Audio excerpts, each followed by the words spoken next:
Hey guys, welcome back to the Bodhi tree. Today we'll look at a few problems from the topic of ratio, proportion and variation.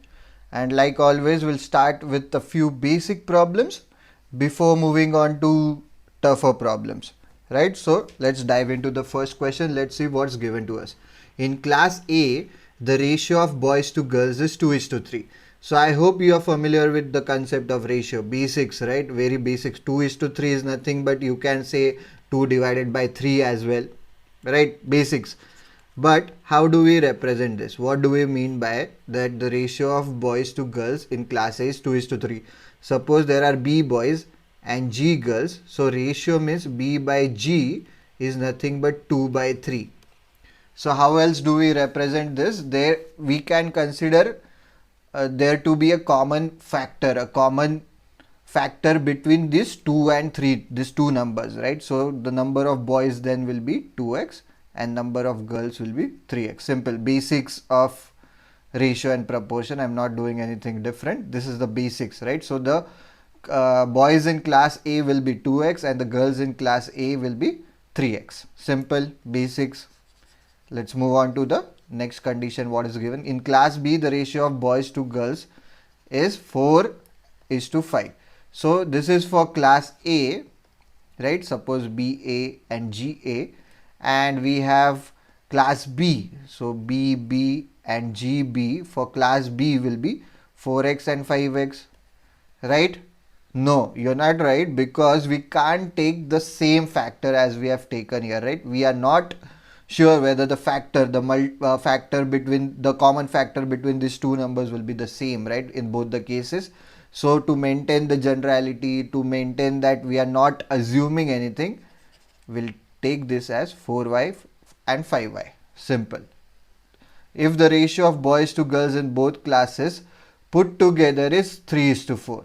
Okay, so if I combine both the classes, that means if I combine only the boys and only the girls, what is the ratio that I get? Basically this is what they are saying: 4y plus 2x upon 5y plus 3x is nothing but 3:4. Alright, simple, right? Like I said, ratio is nothing but a division. What is the ratio of number of girls in class A to the number of girls in class B? So how many girls are there in class A? The girls are 3x. And how many girls are there in class B? There are 5y. So basically we have to find the ratio of 3x upon 5y.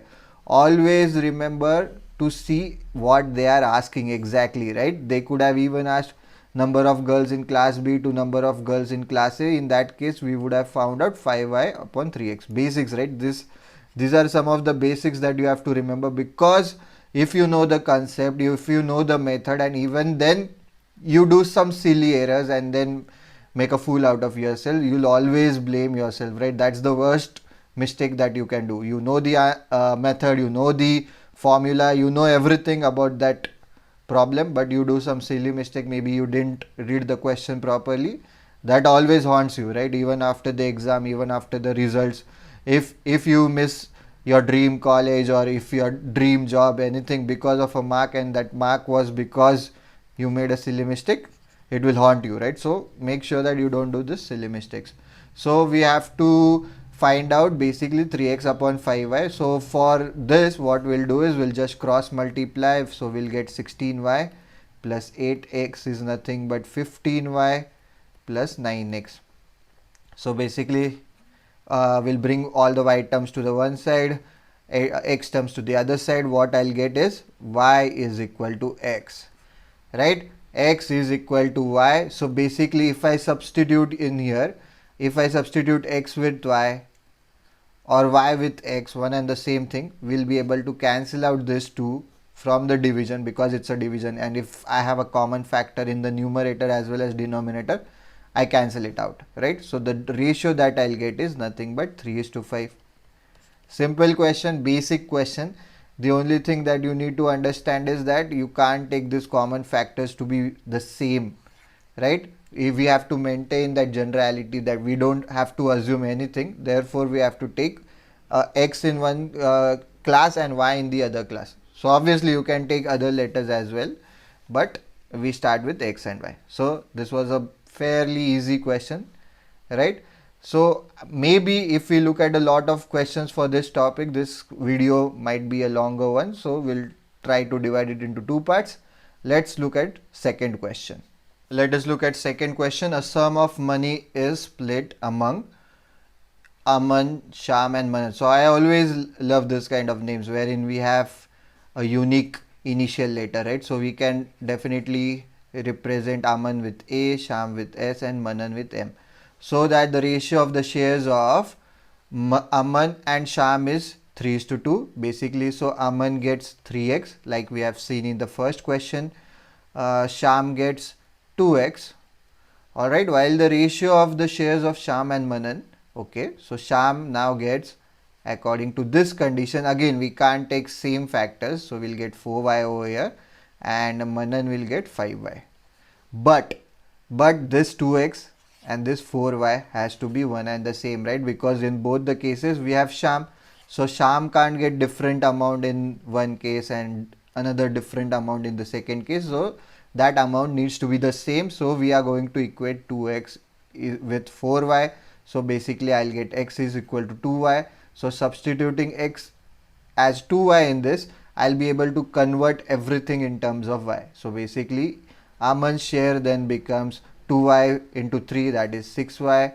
Sham's share we know is nothing but 4y or 2x, and if we substitute x with 2y, again we'll get 4y, and Manan's share is 5y. Alright, simple. If the difference between the largest and smallest of these three shares is 400, so what is the largest? 6y. What is the smallest? 4y. So difference is 2y, which is nothing but 400. So y has to be nothing but 200. So I got y is equal to 200. What have they asked? Then Sham's share in rupees is, Sham's share will be, substitute y with 200. 4 into 200 is nothing but 800 rupees, right? 800 INR, whatever is the case that is given in the option. So simple question, straightforward question, basic concept. I hope you have understood this by now, that for ratio, how do we assume a particular person has what amount or whatever the number or call it quantity is being asked, right? So in this case rupees. So for A we assume 3 into x, x being the common factor between these two, right? So I hope you know why do we use this common factor. So let's say, suppose someone asks me, A has 48 rupees and B has, let's say B has 12 rupees. So what is the ratio of the amount that A and B has, right? So basically what we do 48 by 12 and we try to find out what are the common factors. So basically this is also divided by 12, this is also divided by 12. So 12 is the actual common factor between these two. So I can write this as 12 into 4 and 12 into 1, right? So this is what we are doing in these two cases as well. Since we don't know what is the common factor, we assume we take a particular letter, as in this case we took x, and like I said before and I'll say it again, we have to maintain the generality, the general condition, we don't have to assume anything. Therefore we take the common factor here as y. Take any common factor. You could have also taken A. From A to Z, any letter except the letter that you have already taken here, in this case x. So you can't put x here. Alright, you can't put x here. If I put x here, you'll see the contradiction. Sham in this case will then have 2x rupees. Sham in this case will then have 4x rupees. So how can Sham have two different amounts, right? He can't have that, right? So we have made some mistake, and the mistake is that we assume that the common factor for both the condition is x, right? So remember that. Apart from that, as of now, there's nothing difficult in this question. Straightforward question, right? Let us look at next question. Let us look at the third question. A solution of volume 40 liters. So we have 40 liters of some solution, and the solution is of has dye and water.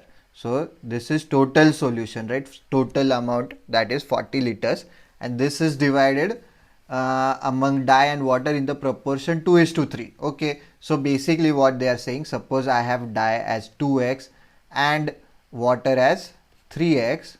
and if I combine this two, that is 5x is nothing but this, right? So I'll get x is equal to 8. So I'll get dye as 16 liters and water as 24 liters, right? Another way you can do is you can directly see that this is 2, this is 3, right? Dye is 2 and what else? Water is 3. So basically 2 out of 2 plus 3, that is 2 by 5 is dye and 3 by 5 is water. So if we add both of them, I'll get a 1, right? So basically this is the basics of ratios, right? So we have done the same thing. What we did is I combined these two, so that is nothing but 40, right? So I divided 40 by 5, so I get 8 liters. I substitute x as 8 and I got this. In this case also I am doing one and the same thing. So what I would have done, 2 by 5 into 40 is nothing but dye. So I would have gotten 16. Same, right? I have done the same thing here and the same thing here. Here I am using the common factor, that is x, and I am comfortable with that. I like using that x, right? Whenever I see ratio questions, I start with that. Water is added to the solution to change this proportion to 2:5. Alright, so only water is added to this solution, right? Nothing else. I think this is a basic question. As of now, I don't find anything that is confusing, right? Straightforward. So water is added. And the ratio becomes 2:5. So basically 16 upon 24 plus some water is added. What I get is 2 by 5, right? So this is nothing but 2:8. 5 8s are 40. So x will be 16. So I'll be adding 16 liters of water. Alright, you could have done this in this way. Another way you could have done is, because the amount of dye, that is, it's going to stay as 16 liters because we are only adding water, right? So 16 liter is nothing but 2, right? 2 in this case. So what we get is one part is nothing but 8. 16 divided by 2, 8. So if I multiply this 5 by 8, I get 40, right? So water should be 40, but I already have only 24 liters. So I'll be needing this extra 16 liters, right? So 16 liter of water needs to be added for this solution to be in the proportion of 2:5. Alright, let's see what is being asked. If 1/4 of this solution is taken out, alright, so now we have new solution. I have new solution in which I have 16 liters of dye and 40 liters of water. So if I take 1/4 of this solution out, right, if I take 1/4 means what? Suppose I have 100 liters of pure water and I take 1/4 solution out, I'll get 100 divided by 4, 25 liters I'll be taking out. So it's the same thing that we are going to use here, right? So if I have 16 plus 40, 56 liter of solution. So you can't sit and divide this by 4. Okay, so I'll get 16. 4 1s are 4 4s are 14 liters. 14 liters, but 14 liters are divided in this ratio, 16:40, right? So it's nothing but 2:5. So I'll do 2 by 5 plus 2, that is 2 by 7 into 14, which is nothing but 4 liters. So 4 liters of dye I'll be taking out, and remaining, that is 14 minus 4, 10 liters of water I'll be taking out. You can't do that, you will be spending a lot of time. That's why I told it quickly. You don't need to remember that. What you need to do is straightforward, right? 1/4 of whole solution you are taking out, means individually you are taking out 1/4 of this, 1/4 of this. That means 1/4 of dye means 4 liters of dye you will be taking out, and 1/4 of water means 10 liters of water you will be taking out. And then what we are doing, if this diluted solution is taking out, so right now I have 12 liters of dye, right? 16 minus 4, 12 liters of dye. 40 minus 10, 30 liters of water. This is what I am left with. How many liters of dye must be added to the remaining solution to bring the proportion back to 2:3? So again, instead of doing all this, instead of doing 12 plus x, now we are adding dye. Remember that. Now we are not adding water. Upon 30 is 2 by 3. This is not wrong, right? This is correct. 100% this is correct method. 3 10s are, 3 1s are. So I'll get x is equal to 8 liters. Simple, this is the answer. But instead of doing that, how we can do this quickly is, I have to find the ratio. The new ratio needs to be 2 by 3, right? So 3 is going to be equivalent to this 30 liters. I am not equating this 2 with this 12, remember, because I have to add some extra x liters of dye. I am not adding any extra liters of water. In the first case, what we were doing, we were adding extra liters of water. Hence, I compared the two numbers on the top. That is, I compared the dye numbers. I didn't compare the, so therefore I compared this 2 with this 16. So I got 1 unit means 8 liters. So 5 units means 40 liters. That is what I got. And so I came to the conclusion that I need to add 16 liters of water. But in this case, we need to add dye and not water, right? So this 3 I am going to equate with this 30 liters. So basically 1 unit will be 10 liters. So I have here 2 units. That means I'll need 20 liters of dye for us to get this ratio, right? So 20 liters of dye, and I already have 12 liters. So 20 minus 12, I'll get the answer as 8 liter of dye. Right, so the questions that we are doing, I agree, are very basic. The only reason we are doing this kind of questions is you need to be very comfortable with your basics in order to solve some advanced questions, right? If you are comfortable with basics, I'm sure you'll be able to handle all kind of advanced questions as well. There's nothing tough as such in this topic, right? Even if some of you might consider this question to be tough, it's straightforward, very easy, right? There's nothing confusing in this question. You have to be comfortable with using this common factor, or if you are not, you can use some other method, but I am comfortable with this. And also you need to be, there are no calculations involved as well, right? So let's now look at some questions for variation, right? Variation topic. So that's it for this ratio proportion. Do ask if you have any doubts in the comment section. Also, you need to always ask your doubts, right? No matter how stupid they sound, they might sound stupid, right, to you, but they might help you in the long run. It's always better to ask a question and sound stupid once rather than never asking and be stupid forever. There's some saying like that, right? So I always follow that, and I hope that you also follow that. It's always good to ask your doubts. And also do follow our Telegram channel, the description to which is in the description box below. Also like, share and comment on this video, subscribe to the channel, all the usual stuff, right? Let's look at some variation questions now.